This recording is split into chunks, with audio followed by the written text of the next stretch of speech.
একটু আগে এখানে আমাদের ফরিদপুরের নেতারা, ফরিদপুর জেলার নেতারা একটি দাবির কথা বলেছে, দুটি দাবির কথা মূলত বলেছে।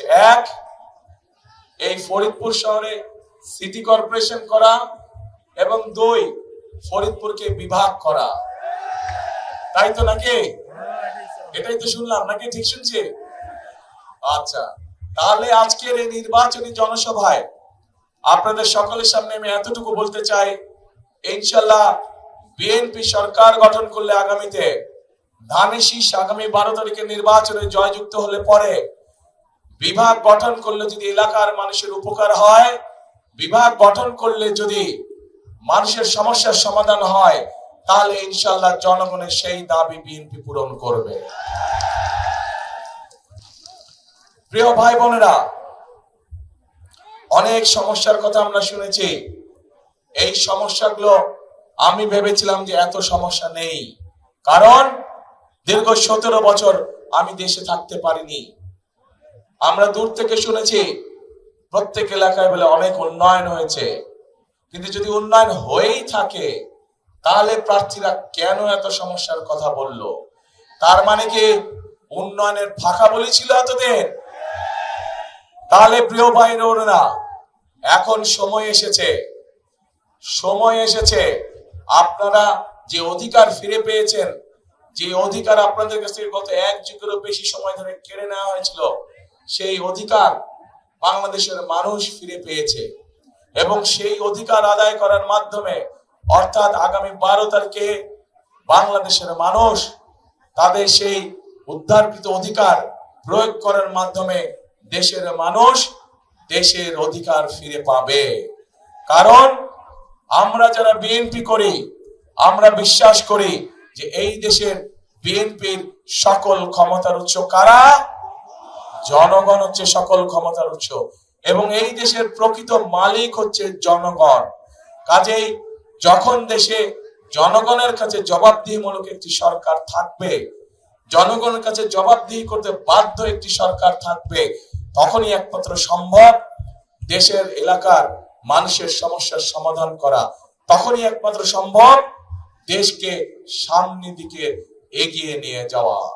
এবং সেই জন্যই প্রিয় ভাই বোনেরা, এলাকার সমস্যা যেমন আছে, একই সাথে আরো বহু কতগুলো সমস্যা আছে, এবং সেগুলো সম্পর্কে আমরা আমাদের দলের পক্ষ থেকে পরিকল্পনা গ্রহণ করেছি যে বিএনপি কে বাংলাদেশের মানুষ 12 তারিখে নির্বাচনে দেশ পরিচালনার সুযোগ দিলে বিএনপি কি কি পরিকল্পনা গ্রহণ করবে, যাতে করে এলাকার সমস্যার সমাধান হয়, যাতে করে দেশের মানুষের সমস্যার সমাধান হয়। প্রিয় ভাই বোনেরা, এই এলাকা একটি অন্যতম প্রধান সমস্যা হচ্ছে নদী ভাঙন। আমরা পরিকল্পনা গ্রহণ করেছি যে নদী ভাঙন যেভাবে হোক আমাদেরকে এটার মধ্যে প্রতিরোধ করে তুলতে হবে, যাতে করে এলাকার মানুষের জমি জমা আমরা রক্ষা করতে পারি। কারণ বৃহত্তর ফরিদপুর এলাকা কৃষি প্রধান একটি এলাকা। এই এলাকায় পাট শিল্প আছে, যেই পাট শিল্পকে যদি আমরা সহযোগিতা করতে পারি, এই পাট শিল্পের সাথে লক্ষ লক্ষ কৃষক ভাইরা জড়িত আছে, এবং এই পাট শিল্পকে সহযোগিতা করার মাধ্যমে একদিকে যেরকম কৃষক ভাইদের সুবিধা হবে, একইভাবে আমরা দেশকেও সামনে নিয়ে যেতে পারবো। এই পাট রফতানি করার মাধ্যমে, বিভিন্ন পাটজাত দ্রব্য রফতানি করার মাধ্যমে আমরা দেশে বৈদেশিক মুদ্রা অর্জন করতে পারবো। প্রিয় ভাই বোনেরা, এই ফরিদপুরের চর অঞ্চলগুলো নিয়ে প্রচুর পরিমাণে সোয়াবিন চাষ হয় না? হ্যাঁ, সোয়াবিন চাষ হয় কি? হ্যাঁ না? হয় না? এখানে সোয়াবিন চাষ হয় না? কম হয় কেন? ভুট্টা চাষ হয়, রাইট? হ্যাঁ, ভুট্টা চাষ হয়। এই ভুট্টা চাষের সাথে বহু কৃষক এটার সাথে জড়িত আছে, যাদের পাশে আমরা দাঁড়াতে চাই, যাদের পাশে দাঁড়ানোর মাধ্যমে সেই কৃষক ভাইদেরকে আমরা সহযোগিতা করতে চাই।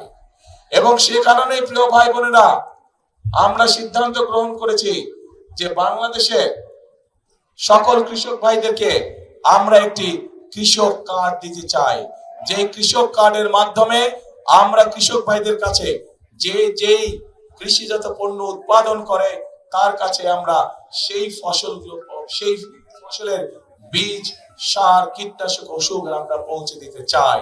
অন্তত একটি সিজনের পুরো সম্পূর্ণ ফসলের আমরা পৌঁছে দিতে চাই, যাতে করে সেই কৃষক ভাই ধীরে ধীরে স্বাবলম্বী হতে পারে।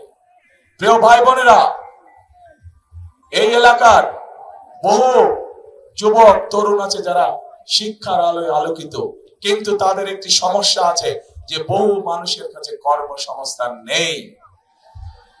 আমরা পরিকল্পনা গ্রহণ করেছি বাংলাদেশের প্রত্যেকটি এলাকা, প্রত্যেকটি জেলার বিভিন্ন রকম বৈশিষ্ট্য আছে। সেই বৈশিষ্ট্যগুলো পর্যালোচনা করে সেই এলাকার উপযুক্ত কি কি কলকারখানা তৈরি করা যায়, যে সকল কলকারখানা তৈরি করলে পরে সেই এলাকার মানুষের কর্মসংস্থান হবে, এবং সেভাবেই আমরা গড়ে তুলতে চাই। কৃষি এবং শিল্প দুটোকে আমরা গড়ে তুলতে চাই, যাতে করে প্রত্যেকটি এলাকার মানুষের কর্মসংস্থানের সুযোগ হয়, যাতে করে সেই এলাকার মানুষ আত্মসম্মানের সঙ্গে বেঁচে থাকতে পারে। প্রিয় ভাই বোনেরা, আমাদের পরিকল্পনার একটি অন্যতম আরেকটি অংশ আছে, সেটি হচ্ছে বাংলাদেশের সমগ্র জনসংখ্যার অর্ধেক হচ্ছে নারী। এই নারীদেরকে শিক্ষার আলোয় আলোকিত করার জন্য, এই মা বোনদেরকে শিক্ষার আলোয় আলোকিত করার জন্য দেশনেত্রী খালেদা জিয়া যখন দেশ পরিচালনার দায়িত্বে ছিলেন, সেই সময় তিনি ক্লাস 1 থেকে ক্লাস 12 অর্থাৎ ইন্টারমিডিয়েট পর্যন্ত মেয়েদের শিক্ষা ব্যবস্থা ফ্রি করে দিয়েছিলেন। প্রিয় ভাই বোনেরা, আমরা যদি দেশকে সামনের দিকে গড়ে তুলতে চাই, আমরা যদি দেশকে সামনের দিকে নিয়ে যেতে চাই, তাহলে এই অর্ধেক জনগোষ্ঠীকে আমরা পেছনে রেখে আমরা কোনোভাবেই সামনে এগোতে পারবো না। কাজেই এই নারী গোষ্ঠীকে আমরা অর্থনৈতিকভাবে স্বাবলম্বী করে গড়ে তুলতে চাই, এবং সে কারণেই প্রত্যেকটি গৃহিণী কাছে আমরা, খেটে খাওয়া প্রত্যেকটি মানুষ, প্রত্যেকটি গৃহিণীর কাছে আমরা ফ্যামিলি কার্ড নামে একটি কার্ড পৌঁছে দিতে চাই, যার মাধ্যমে প্রতি মাসে তাদেরকে সরকারের পক্ষ থেকে একটি সহযোগিতা প্রদান করা হবে। এবং আমরা বিশ্বাস করি এটি যদি আমরা বেশ কয়েক বছর চালু রাখতে পারি, ইনশাআল্লাহ, তাহলে বাংলাদেশের গ্রামে গঞ্জে শহরে খেটে খাওয়া পরিবার যেগুলো আছে, সেই পরিবারগুলো ধীরে ধীরে অর্থনৈতিকভাবে স্বাবলম্বী হতে পারবে, এবং স্বাবলম্বী করতে পারলেই, পরিবারগুলোকে আমরা স্বাবলম্বী করতে পারলেই দেশ ধীরে ধীরে সামনের দিকে এগিয়ে যেতে সক্ষম হবে।